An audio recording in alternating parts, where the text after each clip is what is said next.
What's going on, everyone? So, according to Jake Fisher, the Lakers may send D'Angelo Russell to a third team to land Demar Derozan. For the Lakers to bring on Derozan, Los Angeles may have to work with a third team to offload some salary, such as D'Angelo Russell or Gabe Vincent.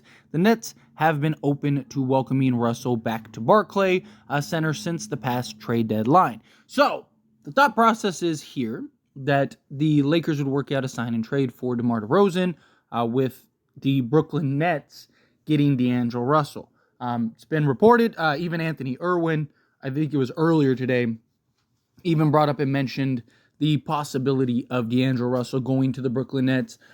He was referencing at the time about the wings that they have. You know, Dorian Finney-Smith, Cam Johnson, two guys that the Lakers have targeted and would be interested in bringing in. So, to me, this could potentially develop into a way for the Lakers to acquire more than just D'Angelo Russell or DeMar DeRozan for D'Angelo Russell.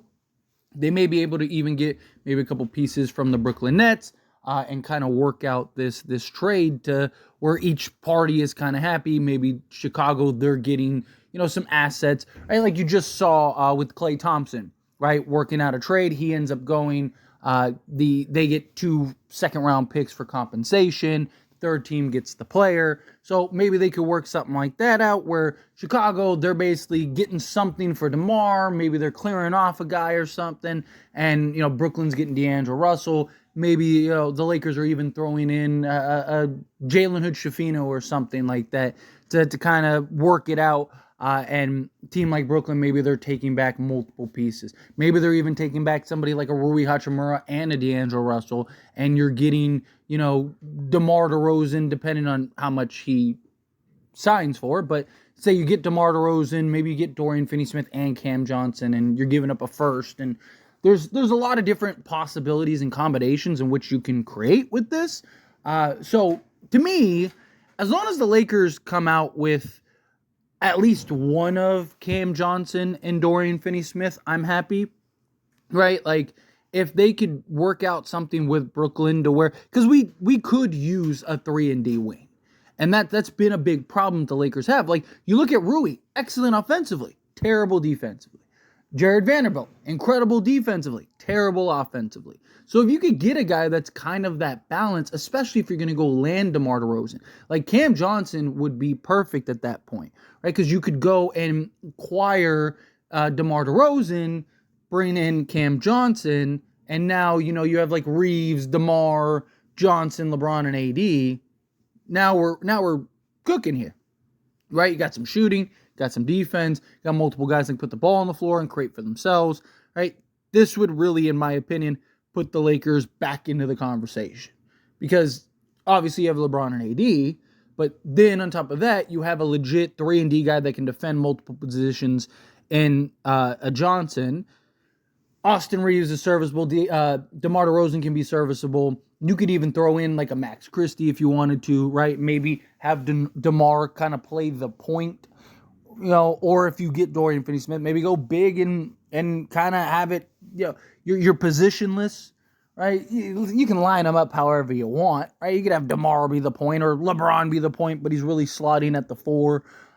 So to me, I think that's the versatility that you create with this roster. And depending on how things shape up, you could still have your mid-level exception and go make a move. Maybe you go get a Bridges still or something, or maybe you can convince somebody to come in. I still think that the Lakers would have to figure out the center spot, figure out the center position.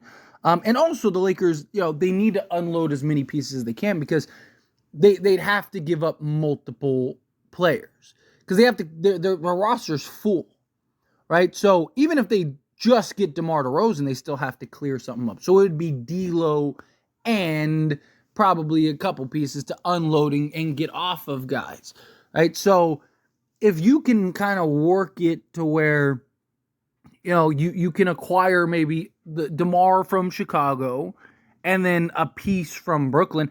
I wouldn't even mind talking to Brooklyn and seeing, like, can you get Sharp, right? Or, like, what would it take to get Cam Thomas? I'd love to have him as just, like, a spark plug off the bench that's just able to just be a vacuum scorer for you. Like, we could definitely use that.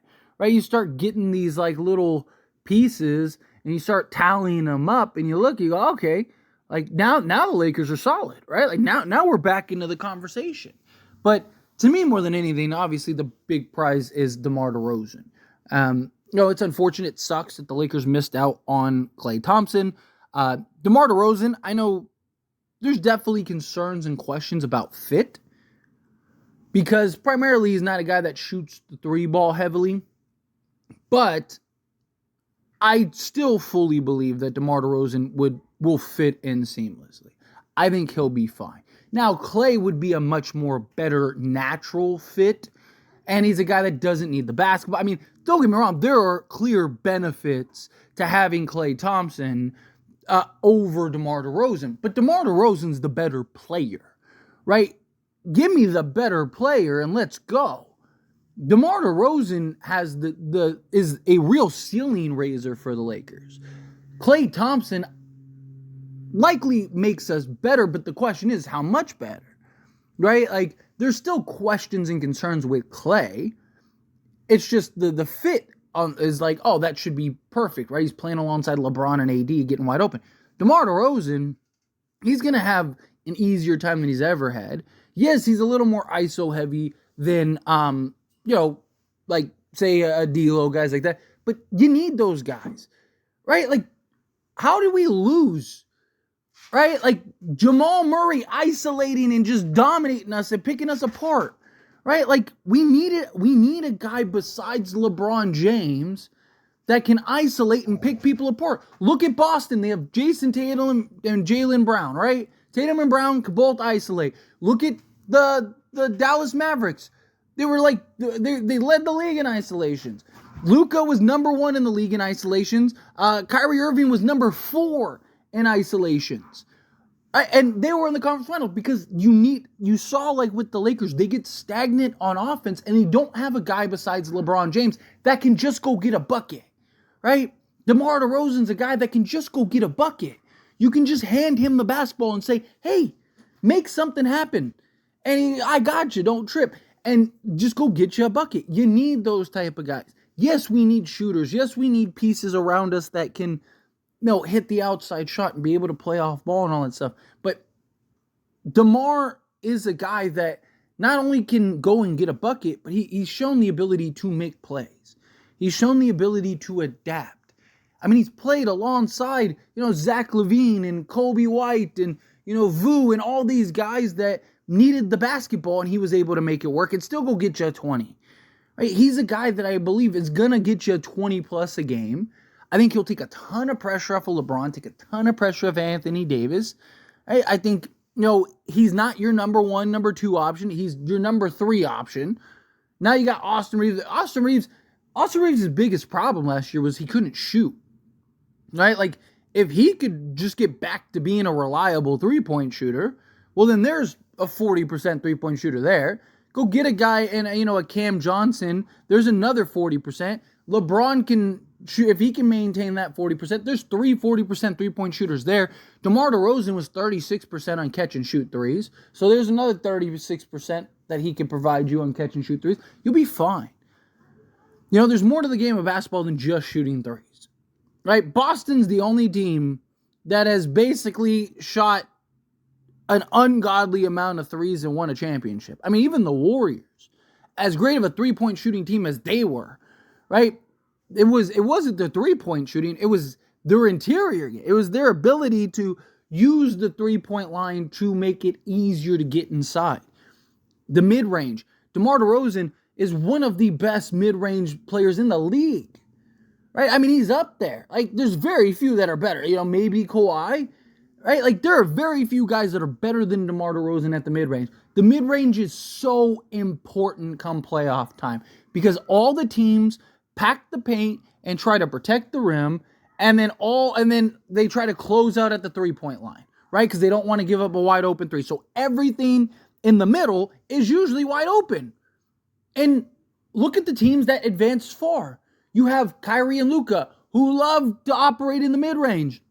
Jason Tatum, who loves to operate in the mid-range. Kristaps Porzingis. All these guys, right? Jaylen Brown. All these guys love to operate in the mid-range. The mid-range is very important. How did we lose to Denver? Jamal Murray made 2 game-winning mid-range shots. Why? Because we closed out hard at the three-point line, and we wanted to protect the paint, so that way he couldn't just go get a layup, and he just elevated from the elbow, elevated from the free throw line, and boom, knocked them both down, and Lakers went home. That is such an important aspect to the game. DeMar DeRozan is one of the best of it. Lakers don't have guys that can shoot over the top, right? DeMar DeRozan can. He provides so much value to this Lakers team. It is going to be so impactful if we can get him, right? But we'll see. Don't want to, put the cart before the horse. But I really like this pickup. I think that this is potentially huge for the Lakers. Obviously, you still got to get some other pieces. You still got to put some more, pieces to the puzzle here. But I do think that this would be a huge step in the right direction. Can you get a Dorian Finney-Smith, or in a perfect world, like, a Cam Johnson? Then you still have your mid-level. Maybe you can get, another piece or two. Probably got to get a point guard. Can you get like a Tyus Jones or something? I don't know. You just need somebody that can kind of initiate. But we'll see. Time will tell. Anyway, as always, this is a discussion. Pass a question on you. Let me know down in the comments below. That being said, if you haven't liked this video, hit that like button. Helps me a lot. It's me enjoy these types of videos, and I truly appreciate it. Not subscribe to the channel, hit that subscribe button. Turn on the bell notifications. Appreciate y'all. See you in the next one. Thank you.